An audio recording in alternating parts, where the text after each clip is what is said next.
I didn't want to have loads of BS written all over the bike. I used to get a little bit frustrated with the yearly model churn. I didn't really want to bring another road bike that was 2x. Nobody was producing a 1x dedicated frame set. The gain of having a dedicated 1x frame set is enormous, and we've got to get it right. We've spent months of getting it right. Here at the Hot Chili Stone Circle event, gravel weekend, sun shining, lovely people. What more could you want? Yeah, my name's Ian Hughes. I'm the founder of Vielo bikes. We brought the bike 6 to the market and launched it in 2018 with a road bike and a gravel bike, all around one bike. The reason behind the brand really is going back with my experience in the bicycle trade. I've got around about 40 years experience in the bicycle trade. Back in the mid-80s with Marin mountain bikes, I brought Scott into the UK as a wholly owned subsidiary, so I learned an awful lot of experience about brand building, sales, marketing, all that kind of thing. And I thought, using all that energy and that knowledge, been doing it for other people for so long, why not concentrate all that energy into doing something for ourselves? And I used to get a little bit frustrated with the yearly model churn that was going on with the big corporate bike brands. And a lot of the product was never really finished because you had a yearly churn of bikes coming out that the product managers had to sign off. So I thought, if we're going to do something, let's really think about it, let's be forward thinking, let's plan ahead and have a look at what the market is doing in terms of group sets, in terms of developments, and be brave and bring that to the market with a lot of attention to detail. So that was really the thought process. And then we looked at different sectors. The road bike market, I didn't really want to bring another road bike that was 2x, disc brakes, aero. That was a very, very busy sector. Wanted to do something a little bit different in that area. And at the time, gravel was quite young. I didn't necessarily want to jump onto the gravel market, but I was looking at the road conditions in the UK and around the world, real road riding conditions, where the tarmac is really churned up, it's lumpy and bumpy, and what were our riders facing, our customers facing, when they go out every day on their road bikes. So that was really the thought process behind it, and we brought it together with two models, the R+1 road bike and the V+1 gravel bike. So when we brought the brand to the market, I was really conscious of what customers would be looking for in this sector. And certainly in the gravel bike area, I had to recognize probably 3T, probably Open were two brands which were quite forward thinking. But I believe we could take what we wanted to do a little bit further forward, i.e. one by only, so dedicate the whole frame to one by, wider tyre, even run up to 50mm tyre without having to go to drop chainstay. That in the gravel sector. In the road sector, to be honest, nobody was producing a 1x dedicated frame set. There were a number of brands at that time might be putting a 1x group set on a 2x frame, but not a totally dedicated 1x frame. So that's kind of where we sat. We wanted to be brave when we launched them. Certainly the road bike was quite controversial. A lot of classic road cyclists we knew wouldn't get putting a single chainring on a road bike, but now moving on 4 or 5 years later, it's a lot more acceptable, and people asking questions, what's the ratio I can get with a single chainring? With the gravel bike sector, here it is, 700C, 50mm tyres, an incredibly versatile bike, and yeah, we do it in a range of colours, a range of styles, semi-integrated, fully integrated. And for us, the most important thing is to make sure we look after the customer. We're a very customer-centric brand in that we want to make sure the customer gets exactly what they want, even down to fitting. So when we supply the bike to the customer, when they take it out the box, it fits them perfectly, right down to the millimetre. No guessing, they don't have to mess around and compromise stem length, stack height, anything like that. It's done, ready to go.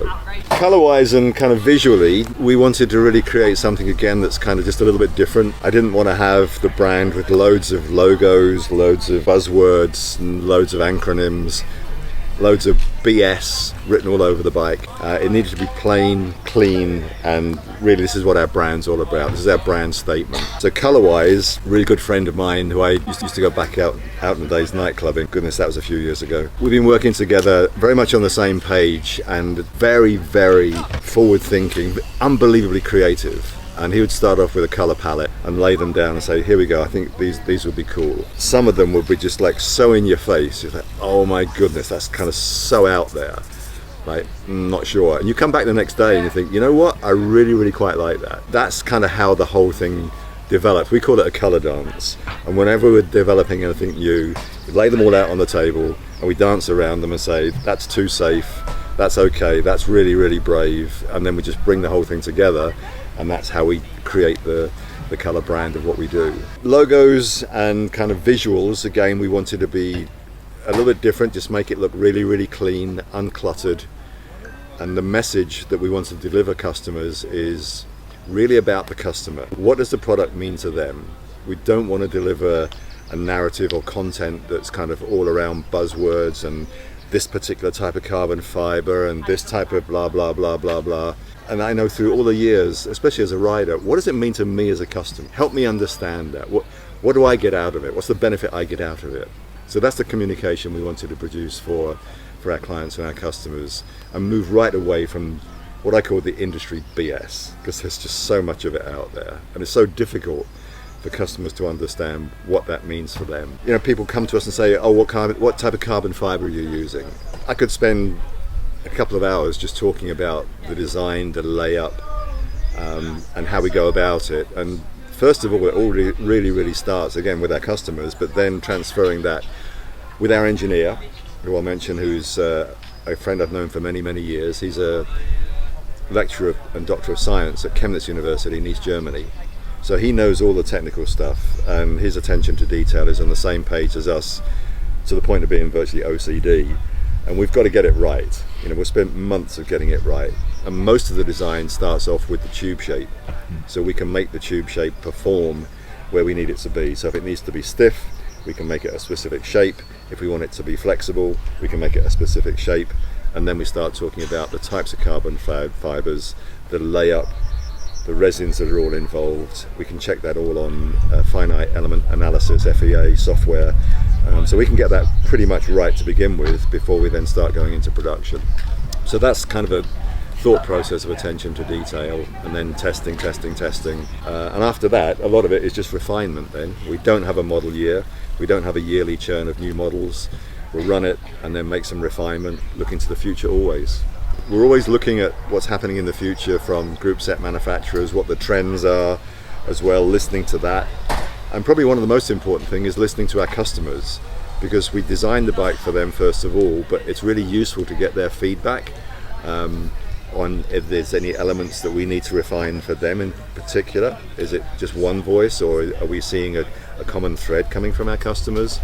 Feed that back to the engineer as well before we make any decisions. And I kind of call it and reflect upon where a Michelin chef would create their dish.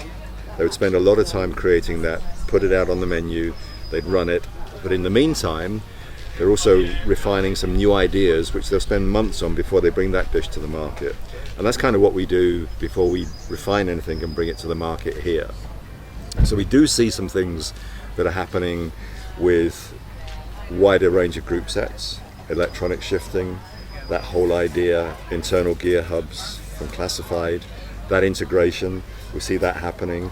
And I think the refinement which we'll be looking at is how we can use some of those elements to bring to the bike itself. Vielo is the only brand on the market that I know that makes a totally dedicated one-by frame set for road. And that sector, we kind of looked at what customers were riding, maybe more an endurance style bike. We also see in the Tour that some of the Pro Tour teams are running a 1x system, but it's on a 2x frame. And a lot of the Pro teams talk about incremental gains. The gain of having a dedicated 1x frame set is enormous. It's not just incremental. And then our route to market is probably an important one, is that we've joined the consumer direct route to market, but it's a little bit more consumer centric than some of the other big brands that are out there. You can come onto our website and there's a little chat button. If you hit that chat button, it doesn't go to a bot that then gives an answer of yes or no and then it goes on to the next question. It gets through to two human beings. That's either myself or Trevor, my son. And when we see that ping go on our phone, we jump on it so quickly We fight for it, and we have a conversation, and the customer's talking with the owner of the business or the co-owner of the business, and that's kind of how we start that journey. And they can choose any small parts they want to refine, any small parts they want to. There's like a standard package of group set and wheels, but if they want something specific, the answer is yes. No such thing as a daft question is what I always say.